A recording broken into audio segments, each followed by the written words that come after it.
Perkenalkan, nama saya Frastabita dengan NIM 15046230007. Saya dari kelompok 8. Halo semuanya, kenalin aku kan Sakevnalia dengan NIM belakang 27 dari kelompok 8. Halo semua, saya Nita Oktaviani dengan NIM belakang 21 dari kelompok 8. Saya Siti Arafa dengan NIM akhir 37. Halo semuanya, perkenalkan saya Febriani Saraswati dengan NIM 05 dari kelompok 8. Apa itu bullying? Kata bullying berasal dari bahasa Inggris, yaitu dari kata bull yang berarti banteng yang senang merunduk ke sana kemari. Dalam bahasa Indonesia, secara etimologi, kata bully berarti penggertak, orang yang mengganggu orang yang lemah. Sedangkan menurut Olweus tahun 1997, bullying adalah perilaku negatif yang mengakibatkan seseorang dalam keadaan tidak nyaman atau terluka, dan biasanya terjadi berulang-ulang yang ditandai dengan adanya ketidakseimbangan kekuasaan antara pelaku dan korban. Maka bullying adalah tindakan penggunaan kekerasan untuk menyakiti seseorang atau sekelompok orang, baik secara verbal, fisik, maupun psikologis, sehingga mengakibatkan korban merasa tidak nyaman, tertekan, trauma, dan tidak berdaya. Jadi, jenis-jenis bullying menurut Koloroso di tahun 2007 itu ada 3. Yang pertama adalah bullying secara fisik, kedua bullying secara verbal, dan ketiga adalah bullying secara relasional. Bullying fisik dapat mencakup perbuatan mencekik, memukul, kemudian ada juga meludahi, dan juga bisa berupa menghancurkan barang atau pakaian. Dan kemudian ada bullying secara verbal. Bullying secara verbal dapat berupa celaan, fitnah, kemudian adalah penghinaan, dan juga pernyataan-pernyataan yang bernuansa ajakan seksual atau pelecehan seksual. Kemudian yang ketiga adalah bullying secara relasional. Bullying secara relasional ini mencakup penindasan yang dilakukan secara sistematis, dapat berupa pengabaian, pengucilan, atau penghindaran. Nah, berikut merupakan faktor-faktor penyebab bullying. Yang pertama ada keluarga. Keluarga merupakan fondasi dasar seorang anak. Anak akan mencontoh apa yang keluarga mereka lakukan. Anak akan rentan menjadi pelaku bullying apabila keluarga mereka memiliki banyak masalah. Misalnya saja orang tua sering bertengkar. Dengan demikian, anak akan melepaskan emosinya di luar rumah dan berimbas pada teman mereka. Yang kedua ada sekolah.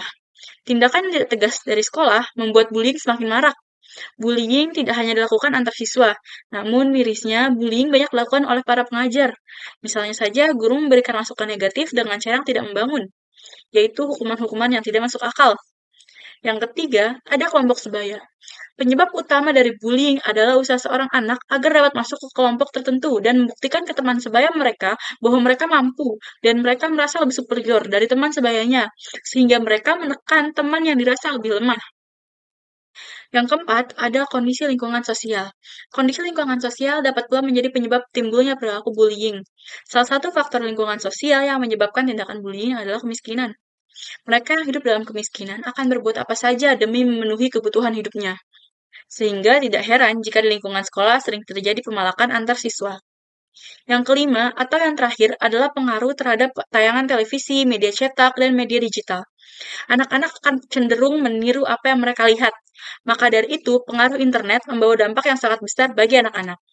Banyak anak yang bertingkah tidak sesuai dengan usianya. Banyak adegan yang tidak seharusnya menjadi hal yang sangat disayangkan. Hal ini yang membuat anak meniru apa yang dilakukan dan dikatakan oleh tontonan yang mereka tonton. Bullying merupakan perilaku buruk yang tentunya dapat memberi dampak negatif bagi korbannya. Terdapat beberapa dampak bullying, yaitu pertama mengganggu kesehatan mental atau dapat menjadi pemicu gangguan mental bagi si korban, seperti anxiety, depresi, atau post-traumatic disorder. Yang kedua, dapat menyebabkan insomnia atau kesulitan tidur yang disebabkan oleh stres berkepanjangan. Yang ketiga, hilangnya fokus belajar sehingga prestasinya menjadi menurun. Yang keempat, sulit percaya terhadap orang lain atau memiliki trust issue sehingga pribadi menjadi seseorang yang menutup diri dan tidak mau bersosialisasi. Yang ketiga, hilangnya fokus belajar sehingga prestasinya menjadi menurun. Yang keempat, sulit percaya terhadap orang lain atau memiliki trust issue sehingga pribadi menjadi seseorang yang menutup diri dan tidak mau bersosialisasi. Yang kelima, memiliki rasa dendam, sehingga dikhawatirkan berdampak dapat memicu kekerasan. Yang keenam, dapat memicu gangguan kesehatan fisik yang diakibatkan dari tindak kekerasan dan juga menurunnya nafsu makan, sehingga fisik si korban ini menjadi terganggu. Yang kelima, memiliki rasa dendam, sehingga dikhawatirkan berdampak dapat memicu kekerasan. Yang keenam, dapat memicu gangguan kesehatan fisik yang diakibatkan dari tindak kekerasan. Baik, selanjutnya adalah pencegahan dan solusi bullying. Upaya pencegahan yang dapat dilakukan dari perilaku bullying ini adalah yang pertama, menggunakan teknologi secara bijak, di mana teknologi ini dapat menjadi penyebab terjadinya bullying. Maka dari itu diperlukannya pemantauan dan pendampingan dari orang dewasa atau orang tua kepada anak-anak terhadap penggunaan teknologi yang semakin berkembang. Lalu yang kedua, menghindari sikap diskriminatif, di mana peran dan kasih sayang orang tua sangat diperlukan dalam membentuk karakter anak. Maka dari itu, himbauan kepada orang tua untuk mengutarakan kasih sayangnya kepada anak secara adil dan seimbang. Lalu yang ketiga, menanamkan rasa kasih sayang kepada anak dan tidak memberikan contoh perilaku buruk kepada anak agar anak dapat tumbuh menjadi individu yang lebih sehat, baik secara fisik maupun mental, memiliki empati, dan memiliki akhlak yang baik.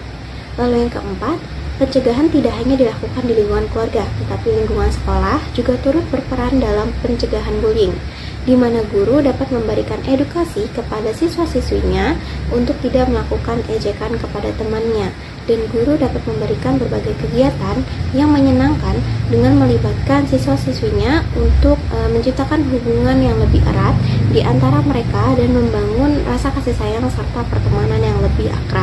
Selanjutnya ada solusi dalam kasus bullying ini bisa diterapkan melalui yang pertama, memberikan edukasi kepada pelaku bullying, seperti memberikan pemahaman tentang larangan dan dampak dari bullying, serta memberikan nasihat yang baik secara jelas dan lembut kepada pelaku bullying.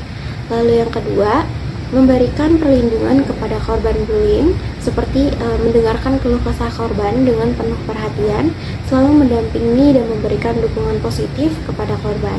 Lalu yang ketiga, melakukan tindakan tegas kepada pelaku bullying. Hal ini bertujuan agar para pelaku bullying dapat menyadari kesalahan atas perbuatannya dan menanggung konsekuensinya.